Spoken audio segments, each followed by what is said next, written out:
2, 1. What is up, everyone? Welcome back to another episode of the Panthers Nation Network. And I mean, look they did it again. Yeah, I don't get upset no more. Like, as much as I should have been like beside myself watching that game, catching the end of that game, I just like, bro, hey, this is it. This has been the season. I mean, I'm not 3 games left. We'll see what this team decides to be for the next 3 games, and we'll go from there. This one didn't piss me off. Like, still more so than the first time around, I think, because again, that point, like, that was like, all right, you get a trap game, that's fine. Like, you didn't take it seriously. You get the win against the Packers. You're riding high. You need to come off your high horse a little bit. Mm-hmm. And part of me wonders if this one didn't come after the bye week, what that would have done. Like, if there might have been a difference in urgency. Because here's the thing again, like, it was, slow is not the right word coming out of the gate. I mean, I know it took them a second to score there. I think they scored off the first drive. They scored the first drive. And like they were like it wasn't slow coming out of the gate. I do think, again, in this moment, Canales' biggest enemy is himself. I think his biggest enemy is himself because I think he overthinks so much. Brandon Staley just has a number. This is twice now where, like, these games are going. Well, I mean, not with Staley's been there for. He's been. Oh, no, that's right. He wasn't there last year, was he?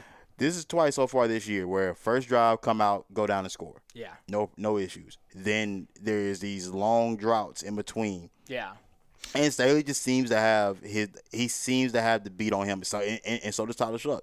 Tyler Shuck seems to be J.C. Horn's kryptonite. Tyler Shuck and Chris Olave seem to just put him in a blender, and we just don't see the same level of play out of those guys when it comes down to these matchups. Yeah, I hate that J.C. sold both games. Like, he didn't sell this one. Yeah, he didn't sell. I mean, like, Chris Olave had 1 reception before that drive. Yeah. Avero decides to play incredibly conservative defense. Ridiculously. But then goes 0 coverage. I know. In the red zone. Where is the last place you should do that? Like, it's a condensed field. The last thing I want to do is give a guy just a good release, and it's over with. Because from a cornerback perspective, the slant is the worst thing. That's the worst. And you see J.C. Horn sitting there, what is he supposed to do? Like, bro, you can't put me in this much space in this condensed of a field. It doesn't take much. No. So, I mean, at that point, it was like, there's a lot of things. Again, I didn't catch it all.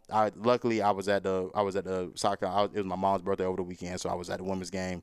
So I missed a good chunk of it. When I checked the score, we were up 17-7. Yeah. And truth be told, I should have just went home. I should have just drove home. I tried to stop at somebody's spot to go catch the rest of the game. I should have let it be. I'll say that though, but like, it wasn't really blowing a double-digit lead. Like, that was the first score out of halftime, and then the Saints immediately got a field goal. So it wasn't like it was 17-7 for like the entirety of the third quarter. Yeah. It was a touchdown ball game after 2 drives. So like. And it was only a double-digit lead after the first drive of the second half. So let's pump the brakes here. I think there's some different things. There's a couple key moments, right? And there's a lot. This is garnering a lot of back and forth about it. Obviously, the T-Mac play at the end of the first half. Yep. I think it was what Bland said. Like, multiple things can be true at the same time. Yeah. T-Mac should have been able to haul that ball in. Yes. But a cornerback is going to go and throw the hammer down. That's going to happen. And then Bryce should have led him. If Bryce leads it a foot in front of him, that's a touchdown any day of the week. And, especially with a guy whose benefit and his whole calling card is his catch radius. Yeah. Don't put it in his chest. You don't have to worry about whether or not he's going to be able to reach out for it. Right. He's had some misses with his one-handed catches, but he's gotten to this point of, letting the college kind of theatrics wave away, where he stopped trying to do that as much in the moments, especially where it matters. Right. So I got to believe that if that ball was put a foot in front of him, he's putting both hands out, hauling it in, and that's a touchdown. Then it's 14-7 going into the locker room. You have a chance to do a 2-for-1, and then it could be 24-7. And that's a much different story. Yeah. I think that was rough to not get that. The field goal was great. Woohoo. And the touchdown coming out of the first half. That Jalen Coker pass. Oh, my God. Hey, man, that's exactly how you want it. But I guess, at least from what I've heard and what I've read, the pass, we deviated away from the passing game a lot more in the second half. We did. That was like the last time that they like. There was a couple ones in the red zone, like the Tommy Tremble play, that that was rough. And to be fair, they did get away from it up until the point where they shouldn't have, and then when they did, that's all they did. Like the last few drives, it was like all pass, all pass, all pass, and to a point where like then their defense is starting to build up momentum. Your offensive line's starting to get winded because it's a Chase Young. I'm not going to say his name because I can't stand him. And then their front seven, like they're going to start to get after Bryce, and Staley just at that point it was a chess match from coverage to offensive play calling, and they did what they've seen has worked for them and what they did the first time, which was eliminate Rico and Chuba, and then force you to do so. That was another moment where like you have to have some sort of like ability to adapt, like the 4th and inches. Oof, yeah, that was tough. Look, and I get we have Chuba and I get we have Rico. Again, Chuba was probably not my pick if you're going to do that play call. Yeah, that hasn't really been like this season. It's been Rico's been the better short yardage back. And then at a certain point, like you see them loading up the box. Yeah, I don't understand why there isn't an audible for Bryce to call out of that. Yeah, because I don't even mind getting Bryce out of the pocket there, and because that's also been where he's been great at, where you got him on the move, got him outside the pocket. He in that game, this was the game where he took real initiative to be like, hey, look, if it's not there, I'm taking off, I'm going. Yeah, I'm making this play. So I would have got, again, hindsight's 2020 because it didn't work. Especially since you're in plus territory, and that was another thing where like, okay, you were up 17-7 at that point. Yeah. I believe you're up 17-10. Yeah. But then you kick a field goal, make it 20-10, and now it's a real 10-point ball game again. Yeah. As opposed to it being. And now they got to go make them boys go score twice. Let's see how well you can operate offense. Which the discourse around that has been it's hard, to do, especially there's all the talk about going for 2, field goal, what have you. Yeah. Like that's a much different position, especially at the point where like it's that late it's in that point of the third quarter that makes it a lot harder. And then that's where I get on Canales, because then you have another situation, 5 minutes left in the ball game. I get you're in your own territory. You're in the 30-ish yard line, right? But it's 4th and 1. You're 5 minutes left, and now you punt it, where like you could have, like the analytics for the Panthers especially too on 4th downs have been really good this year. And but because they stopped you, previously, obviously he was less conservative, or he was more conservative. But in my mind, you punch the ball, you punch it through, and give yourself 4 more plays, and now you can draw out however much more time off the clock. Yeah. And then you have to punt, and then after the punt, just playing the most conservative defense possible. Like, you look at the play calling in that Saints scoring drive to tie the ball game up. Yeah. 13-yard pass, 15-yard pass, 12-yard pass, no, 13-yard and watching pass. guys just run wild underneath the entire drive. It was killer. I mean, it was. I don't know, man. Like I said, it's hard for me to pinpoint this game because I didn't watch it concurrently. Yeah. I was just kind of just bits and pieces everywhere. But it feels like much of the same, though. It feels like much of the same things that when we lose, we always have the same talking points. It's never a different problem. It seems like it feels like it's been the same problems every time we come up in a close loss like this, or losses in general. Yeah, it's like it comes down to, and that culture comes from the head coach, right? Like that ability to back yourself into a corner and say, I'm going to do this. I'm not going to lay down. I'm not going to I'm not going to play to the level of competition that I'm playing against. Yeah. Because I think when he gets in these games where, like we talked about, where he's playing the Rams, the Packers, games where you're already written out of it, he's just saying, fuck it, let me just do it. And to be fair, there's not many games where we go in as the favorites. I think we've only gone into the favorites 3 times this year. I think it's been Saints twice and the Jets. Yes. So those have been the only games. And even in that Jets game, that game still wasn't necessarily the greatest. No, it wasn't. Performance from our group. So it kind of lends to the fact that, like you say, he seems more nervous in these games. It calls it way more tight in these games where you're expected to go win. I think, and that's I think has a lot to do with being a young coach, having the team that you've had here for the past 2 years, where like you were, I mean, you talk about how bad your defense was last year and how you had to call games. You kind of just balls to the wall, just throw it all over the yard. Let's see what happens.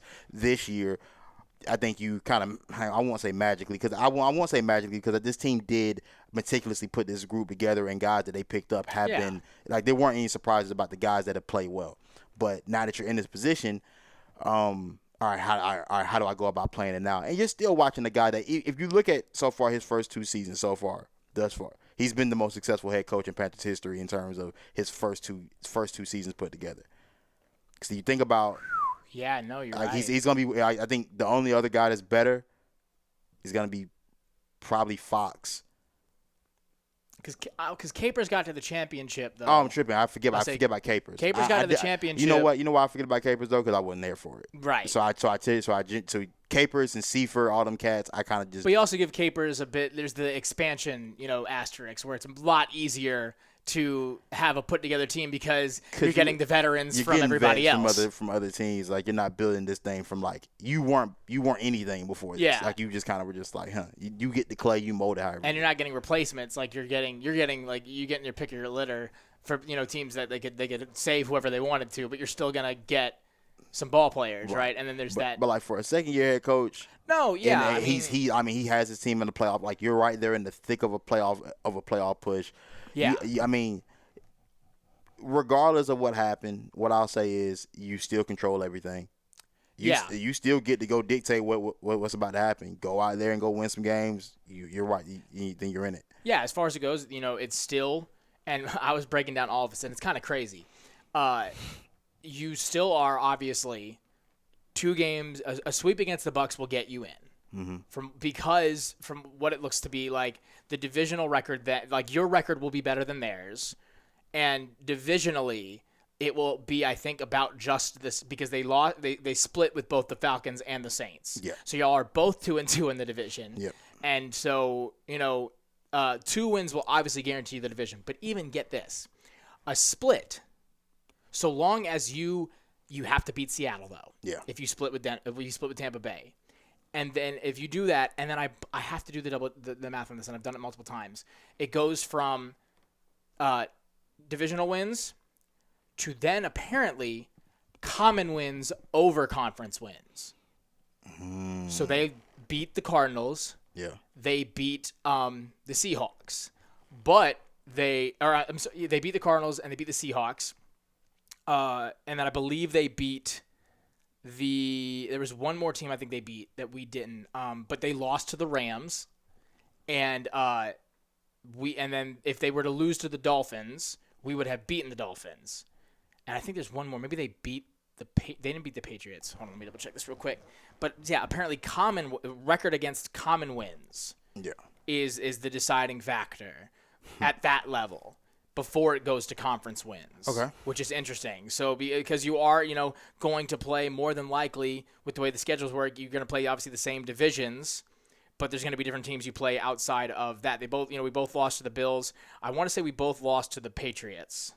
Yes, we both lost to the Patriots. Because you're sitting both at 7-7. So let me go into this. Come on.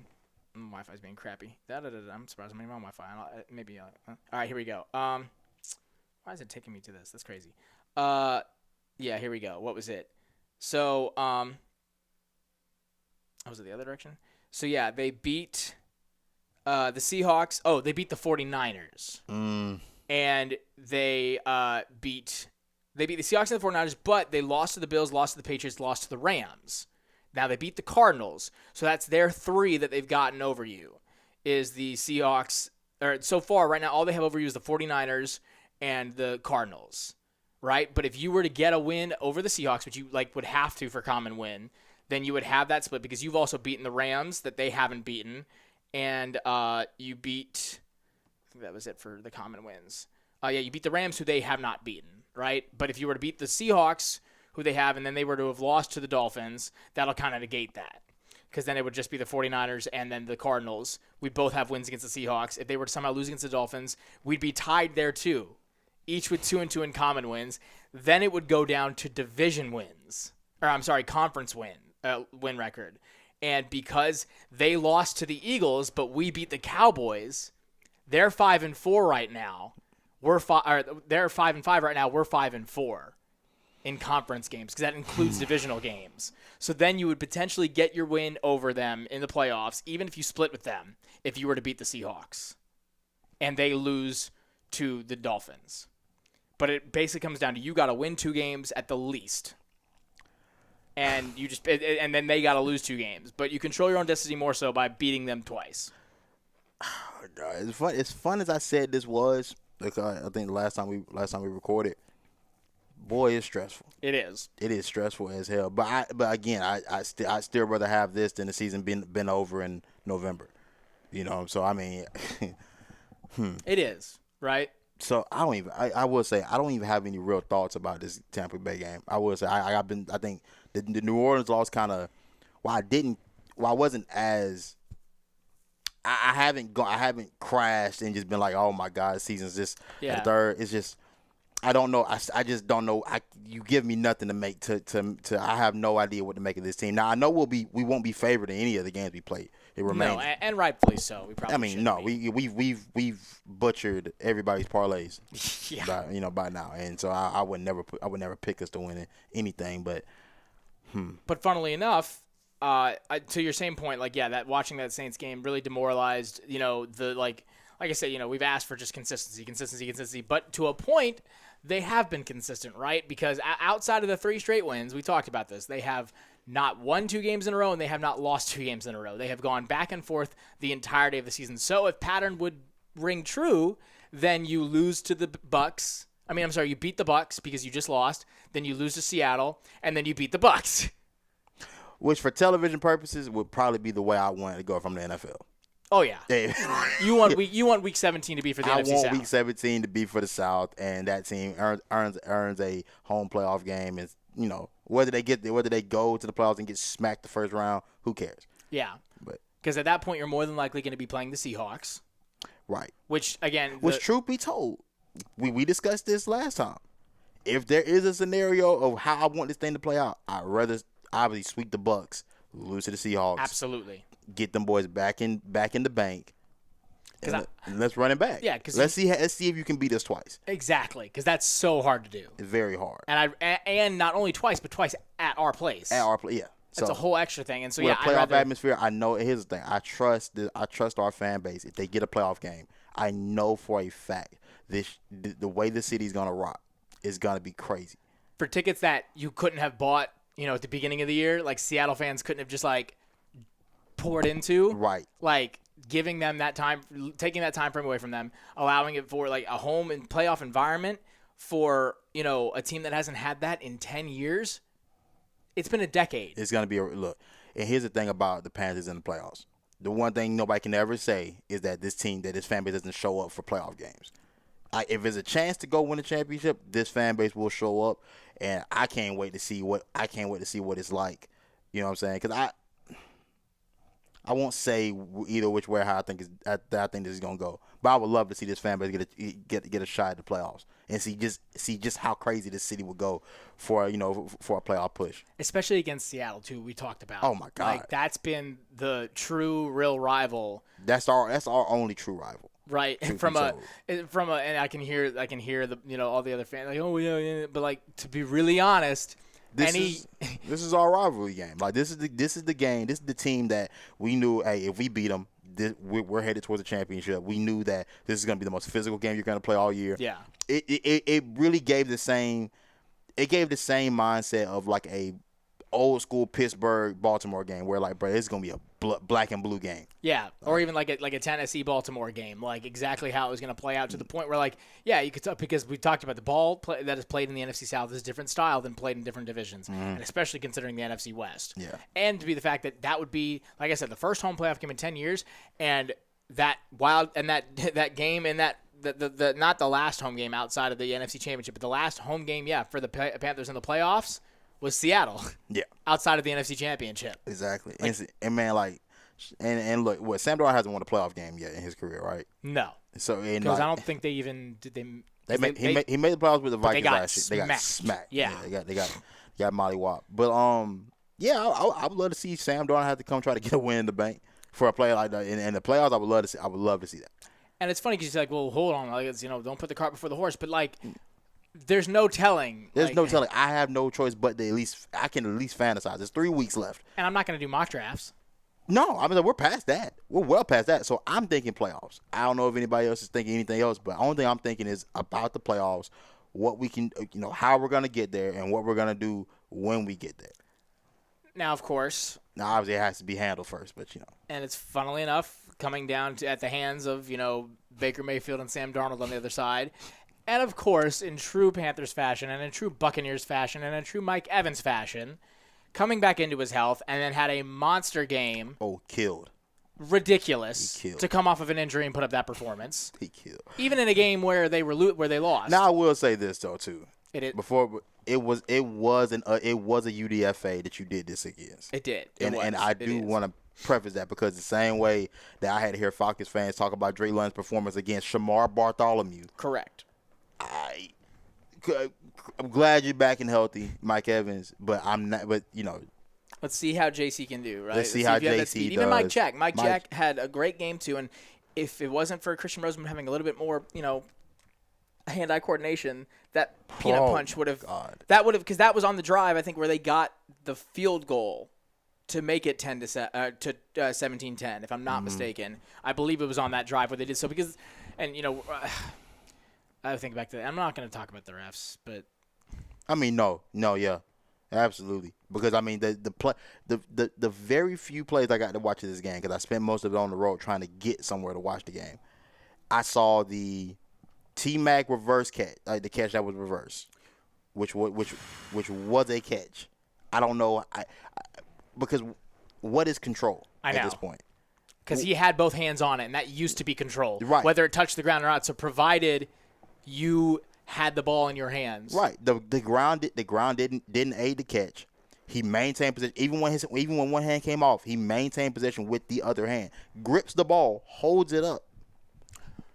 Which also always speaks to the hypocrisy. If the ground can't cause a fumble, why can it cause an incompletion? Because I'm not saying it shouldn't be able to cause an incompletion, but then it should be able to cause a fumble. Exactly. So I mean, at that point, and then the Lathan Ransom penalty, that's one of those where by the law of the land, that's a penalty. Yeah. It's just that there wasn't helmet-to-helmet contact, at least not from what I saw. No, there wasn't helmet-to-helmet contact. Was it? I guess the penalty would be it was contact made to the short, the head and neck area. But even still, the way quarterbacks weaponize the slide, ridiculous. Has to be. I think that needs to be addressed more so than anything because weaponizing the slide to that point where that's such a bang play. There's no way you can humanly expect a defender to.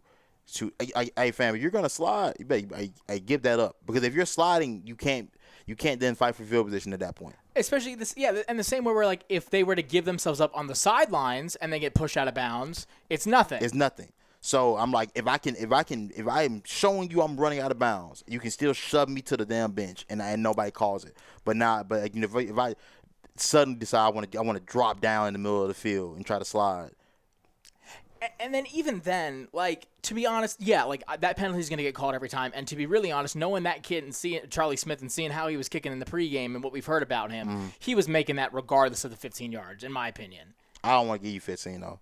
I don't want to give it to you, but what pisses me off is in the drive before, when Bryce scrambles for that first down on that 3rd and long, if you go back and look at it, it's the same thing. Bryce slides, yes, and because he's shorter, the guy still leads with his head. Yeah. Well, I think the issue is going to be. I think what the league would say is that that wasn't a slide by Bryce, which I think is BS because we all know Bryce doesn't know how to slide. If you're going feet first, that's a slide. That's a slide. I'm giving myself up unless you are diving, and that's the other thing too. If they can dive and not be giving themselves up, quote unquote, because you can hit the shit out of them when they dive. Yeah. So then why is it putting the feet first? You know what I'm saying? Well, I guess because I think you're in you're in a vulnerable position when you're sliding. When you're sliding, when you're going that slide, you're giving yourself up. You can't protect yourself when you're sliding. When you dive, you can dive, cover the ball. You can dive. Yeah. You can shield yourself. You can kind of lead with a shoulder or whatever may have you. So I think it's just the position of diving compared to sliding. But on that drive too, that was because it was the drive right beforehand. He picks up that first down. We're in, I think, either just getting to midfield, maybe a little bit beforehand.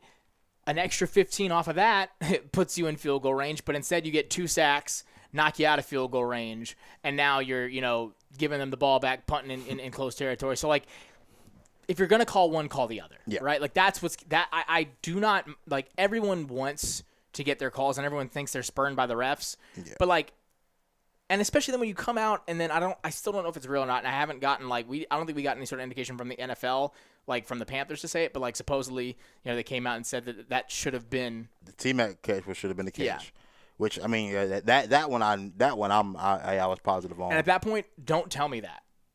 I'd rather not know, because now what good does that do me to know that we should have gotten it? Like, you're just like, it's the don't show me something I can't have. Why? Don't show me something I can't have. Because I mean, like, yeah, but if we don't make the playoffs, and not saying that's going to be the reason why, because you have 3 more opportunities to go make the playoffs. So that's that. But you could have locked up. One more win would have locked this thing up. Yeah, that would have, like, to have that, to win there. And, like, again, you don't want to put on the refs because you should go out and win it yourself. You should go out and go win it yourself, but that's just one of those things. When you get to those crucial moments, and the Saints know that probably better than most. Yeah, facts. But, facts. Yeah, and so going forward, I think, like, I just think that you hopefully can have some more, presence there. Maybe, like, he puts more emphasis on this game with the Bucs because it's the Bucs, and, like, you want, like, You obviously got swept by him last year, but you took them to task. You took them to the wire, and you were a fumble away from beating them at your home turf. Man, you were a missed call away that game too. You were. That's also true. So I just don't back down. Don't kind of just shy away from it. The dynamic play calling has still been, like, where it's been key. Like, that, it's been great. Yeah. Like, even, bringing Jimmy Horn in for a play, right? Like, bringing in those different things. I, want to see more of that, right? Like, and I think you also need to, like, whether or not T-Mac is getting covered, like, give him the 50-50 balls. Yeah. And I think I think also, too, with T-Mac, we're seeing the kid hit that wall. Like, yeah, I mean, and this would be expected when you go from playing 12 games in a year to now 17. We haven't thought about that. Yeah, and you're seeing and you're the number 1 wide receiver as a rookie. So you're seeing everybody's best corner. So it was to be expected that you see him hit a wall. Also, been great to see Jalen Coker start to, my goodness, he's starting to really take shape. All that I can say is, hey man, it's gonna take everybody. Yeah, it will not be a one-man performance that puts his team over the top. It will take everyone. And in the games when you've won, that's been the case. Yeah, like you've had games where T-Mac, XL both have a touchdown. T-Mac, Coker both have a touchdown. You're scoring 20 plus 30 points. You know what I'm saying? You're having days. And I will say, against that Buccaneers team, one thing that will be there is the passing attack. So if there's any time to go to it, lean on. I think we'll figure out what Tampa's gonna focus on, gonna key in on to stop. I imagine everybody's gonna key in and stop the run. Yeah, I would have to imagine so, because that's just kind of football one-on-one. Yeah. Like, you stop the run game, make them give up the ball, right? Make them be vulnerable, and so if you can still allow for yourself to do that, like, then I think you've got something set in stone there. And I think with the Bucs defense, like, it's going to be a tall order, I think, but you've got the chance to do so at home first. Yeah. They've played, funnily enough, every divisional game at home first. They played the Falcons at home first. They played the Saints at home first, and they played, and they'll be playing the Bucs at home first. So you have a chance, like, get these 2 home games, like, where you've been so dynamic. Yeah. You've been so efficient at home outside of the Bills and the Saints. Like, you have been able to do really, really well. Continue that trend, fall and give yourself a chance to then get a home playoff game. You'll have to travel after that unless all hell breaks loose. Yes. All hell will really have to break loose, which in this NFC, it is not out of the question. Because there's no guaranteeing which team in the NFC West is going to be the 1 seed if either of them. Facts. The Bears are going to have to play the Packers twice in these last 3 weeks, so that division is up for grabs. And then I don't even know what to think of Minnesota anymore. I mean, they're eliminated, obviously. Yeah, but Minnesota's out of it, but they're going to stay. They're competing. They can be some spoilers, right? Like, oh yeah, absolutely. same with Detroit. Like, don't know what to think about them. Eagles, so like, and there's funny people like to say, well, look at the point differentials between the other divisions in the NFC South.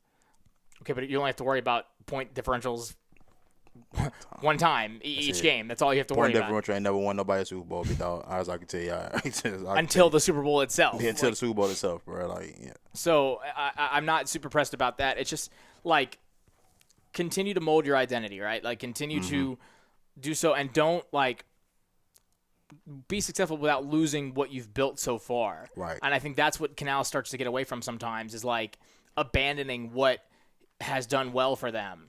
And it's tough because this team is one like as much as I would love to say like, man, you went away from the passing game. I know there's been games where we said like, dog, you went away from the ground game. Yeah. And because we've won so many different, we've won 7 games so far this year, and we've won them in a multitude of ways. So it's like you have to figure out you're gonna have to figure out the sequencing on how this thing is supposed to go. Like you know what I'm saying. Like obviously you have a multitude of different ways to get short yardage plays. You know what I'm saying. Like on 4th and 1. Yeah. You gotta figure out, hey, what's gonna be the best call. You know what I'm saying. Like and I get it. I mean, like I said, it's all a guessing game in the end, because I mean you run a play that you think is guaranteed to work or has a great percentage chance of working, and when that small percentage works against you, and then now you're looking at 7-7. You're looking at missed opportunities, and I think that's really the biggest thing. Only thing I could really take from that game against the Saints was just missed opportunities. Yeah, I agree. I think it's it's a guessing game, or like a game of chess, right? And I think that's where just like everyone always said about Cam, or you hear all the time, don't be too high, don't be too low. I think for Canal it's the same way, like don't underreact, don't overreact. And so like in moments in games, like the winning formula is you have what you believe to be your best ability to win games. Make them beat it if they start to make those adjustments, but like don't completely abandon. Yeah. So it's tough. It's tough because we've seen this team find. I mean, like the Rams game obviously was just like a great game of just controlling the line of scrimmage. Yeah. Make your timely plays. Yeah. Which is what I think he was going to try to play into. Which is what I think he tried to play into for the majority of that Saints game.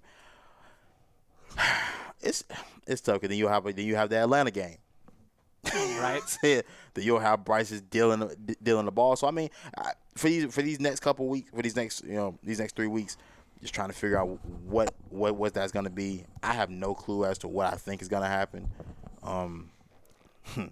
Yeah, I mean, I couldn't tell you. I can pretty much guarantee, because it's almost pretty much been the case, like for the game to either almost go to overtime or to go to overtime, right? And it's gonna come down to 4 quarters for sure.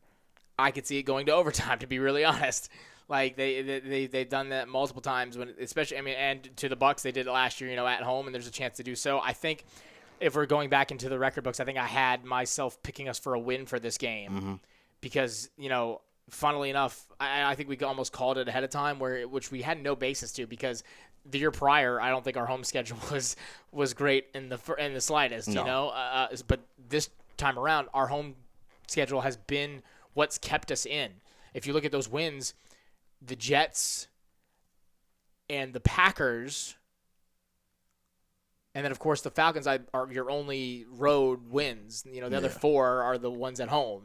So that's been the case for y'all. And you've only had the 2 losses at home, being the Bills and the Saints. So I stand to like our record when it comes to home games, and I think this is the chance to do it. And this is the chance to prove, to give yourself less pressure for both the Seattle game and for the second Bucs game. Get this win here, and do not make it to where Week 17 is a playoff game. In there, yeah. Because we know how that works against the Bucs. Yeah. Oh, man. I don't know, man. It's again the part I'm excited about is that we're gonna get a chance to see a young team write its own story. I think that's gonna be the funniest thing, because if it works out, it's gonna be the greatest feeling ever. It's like, oh my God, all the years of waiting for just for something. Like, not, you know what I'm saying? Absolutely. It's gonna feel worth it. Then it's gonna be, boy, if you don't, then it's gonna be like, man, how can you follow up next year? Yeah, there'll be a bit of blue balls for sure. You know what I'm saying? Like, yeah, bro. But until then, keep pounding.